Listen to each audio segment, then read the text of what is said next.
उत्तराखंड की माँ बहन बेटी तो है।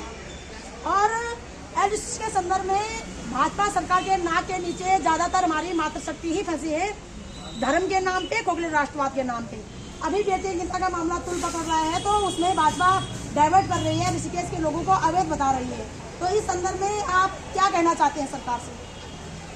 पहले तो दीदी आपको प्रणाम, समस्त दीदी बहनों को मेरा हाथ जोड़कर प्रणाम, जो निरंतर इस धरना स्थल पर बन रखी हैं। और आज धरना स्थल का 284वां दिन है। 284 दिन कोई छोटी बात नहीं है, एक बहुत लंबा सफ़र है। लेकिन जब 284 दिन से हम यहाँ पे चिल्ला रहे हैं, अभी तक सरकार को, किसी को भी हमारी कोई फिक्र नहीं है, तो बहुत ही शर्म की बात है। और मुझे लग रहा है शायद ये सरकार आरोप प्रत्यारोप वाली सरकार है।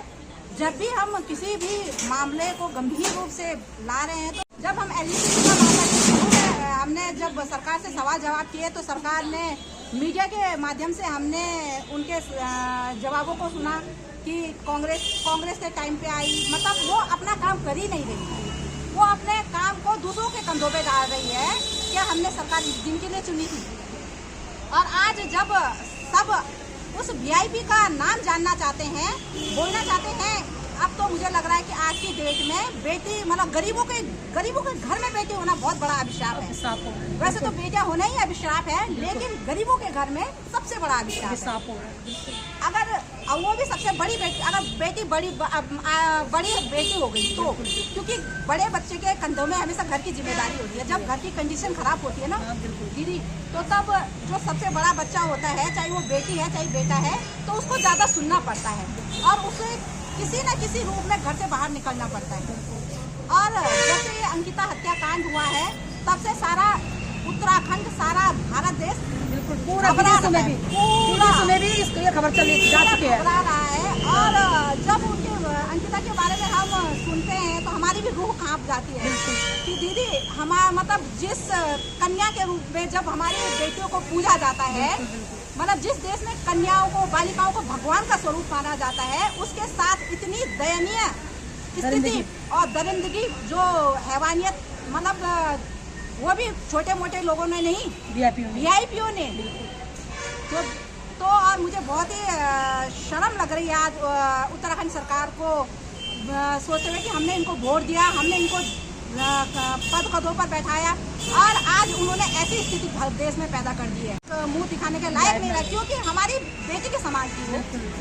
आज हम अपनी बेटी को भी अगर कहीं भेजेंगे तो हमें मतलब खुद ही अवेयरनेस देना पड़ेगा कि हमने पूरी व्यवस्था खुद करनी है, लेकिन फिर भी सेफ है कि नहीं है, ये इसकी गारंटी नहीं है। लेकिन जो मतलब बहुत ही गरीब होंगे, परिवार होंगे, उनकी बेटियां तो मतलब उनके लिए इतना अभिशाप बन गई कि होते ही उनका कुछ भी हो सकता है, कोई भरोसा नहीं है। वो भी अपनी सरकार द्वारा बेहद चिंताजनक बात, गुंडागर्दी के द्वारा नहीं, गुंडों के द्वारा नहीं।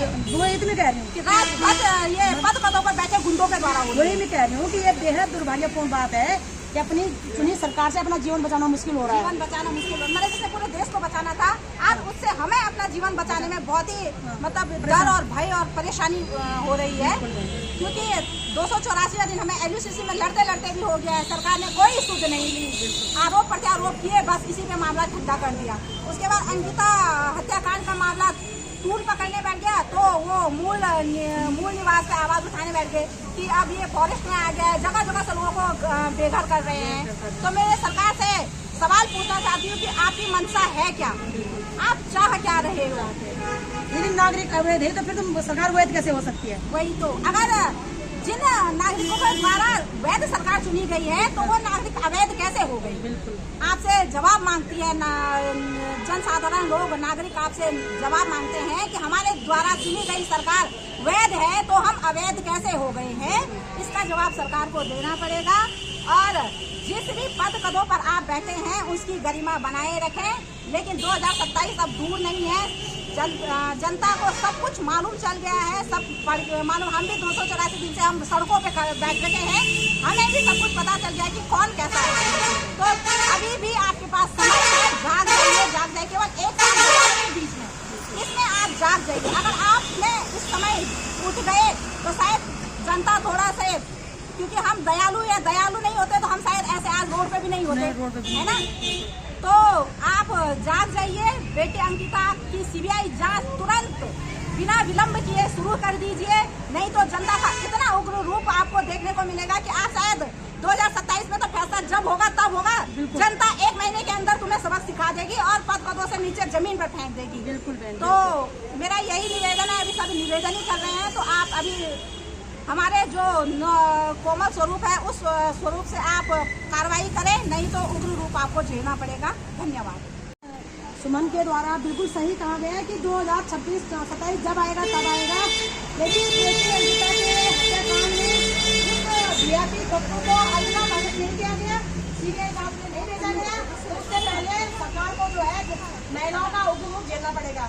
आप से पीड़ित है और आप है ना, तो ये संदर्भ में आप क्या मतलब क्या सरकार से हम कोई उम्मीद नहीं रखते हैं।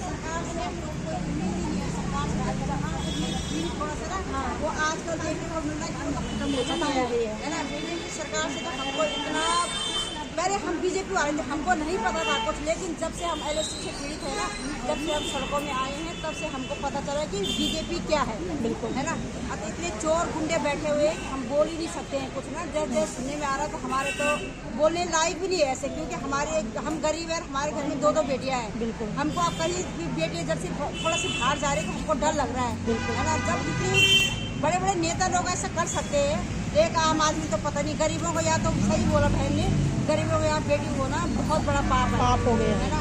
तो सरकार के लिए हुआ है, लेकिन जनता को हम माँ बहन बहन चुका है, कमजोर नहीं होना, हम एक एक नेता को सबक सिखाएंगे। बात ये भी तो है कि हमने चुन के जब वोट होते ना तब वो लोग कैसे आते हैं, पर हमारी कोई गरीब आदमी कोई सुनता भी नहीं है, सुनने के लिए लोग तैयार ही नहीं है। बिल्कुल है ना। चलती उन्हीं की है जो बड़े बड़े लोग हैं। बड़े अब देख लो, अगर गरीब अंकिता अगर गरीब नहीं होती तो इसकी कोई सुनता नहीं। बिल्कुल है ना।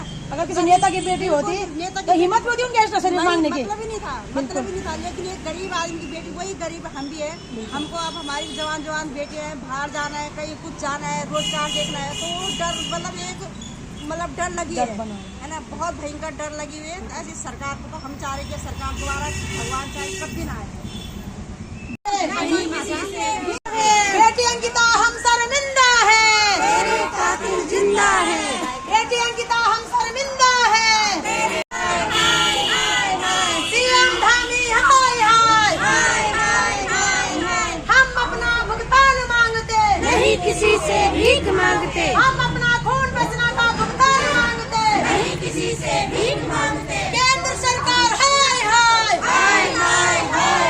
कृषि मंत्रालय हाय हाय, हम अपना अधिकार मांगते, नहीं किसी से भीख मांगते। देखिए सामने चलो हम पुलिस से देखो खाना तो गौरला तो आता बोला हम लोग हाँ चलो जाना लोग बाहर गट्टू के समय जिंदा है गुर्दा के समय बोले